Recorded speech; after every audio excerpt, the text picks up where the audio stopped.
Do you ever feel like your brain is just like a swirling vortex of ideas and random to-dos? If you are like me, then you are not alone. As a professional woman or an entrepreneur, you're juggling like a million things at once, and that can kind of leave your thoughts super scattered. And the key to clarity is really intentional organization. So in this video, I'm going to be sharing some tips and tricks that you can use to organize your thoughts so that you can get back to feeling in control and like the boss that you are. Let's get into it.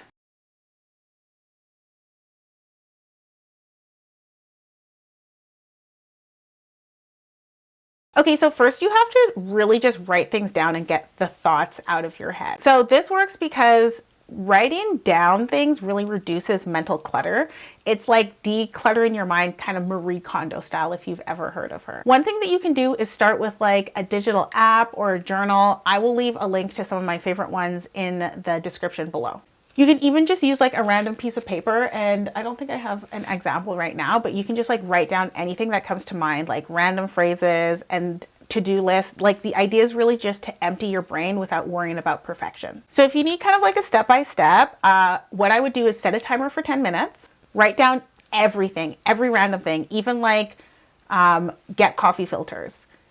And then what you can do is you can sort your notes into categories like urgent, nice to remember, or like future goals. The next thing that you can do to really organize your thoughts is to create a mind map for really big ideas.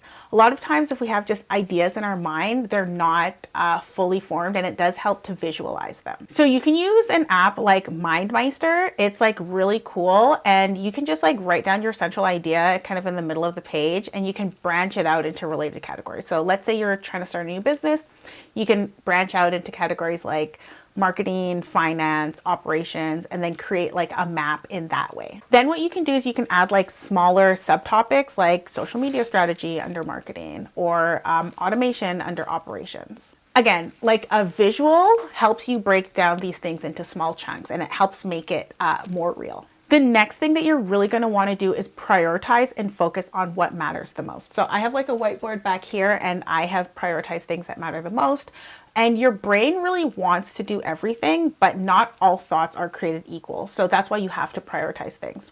One really useful tool is the Eisenhower matrix. I will put it up here. So basically it categorizes things into urgent and important, which you need to do now.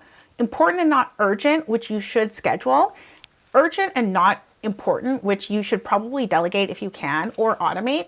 And then if it's neither, then you just delete it. You just let it go. Like if it's not important, it's not urgent, why is it on your list?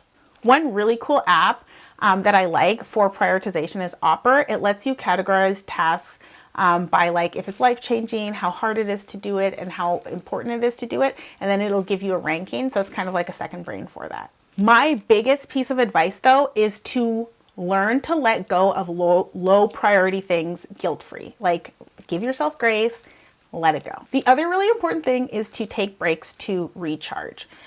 Now, you've probably noticed that ideas really click when you're like showering or walking or like doing some kind of crafts. That's because breaks give your brain space to process things, and science definitely backs it up. So studies show that breaks can boost your creativity and problem solving. So one thing that you might want to try is the Pomodoro technique for deep work. So that's basically when you work for 25 minutes and then you take a 5-minute break. So here are some really quick ideas that you can use. You can take a walk around the block, you can draw or color. I really like coloring. Use a meditation app. Take a 15 to 20 minute power nap, or just like stretch for 5 minutes. I'll also link one of my favorite yoga instructors in the description. Now, you really want to develop a routine for consistency, because a consistent routine really trains your brain to focus. You can start your day with like a thought organizing habit. Maybe it's journaling or reviewing yesterday's wins. So at the end of the day, write down your wins, and then in the morning, review them, because that's going to give you kind of the boost and the momentum that you need to keep going. So let's kind of talk about a morning checklist that you could do. Now you can pick and choose anything from here. You can review your to-do list, prioritize your tasks on your to-do list, and then block off time for really deep work. So that's one of the best ways to do things. So just review, prioritize, and time block. I love time blocking. And again, you can use the Pomodoro technique for that. And finally, give yourself a chance to reflect and give your thoughts space to grow. So make sure that you set aside time each week to reflect on what's working, what's not, and use prompts for yourself, like what's one thing that I accomplished this week that I'm proud of, or what's one thing that I want to improve.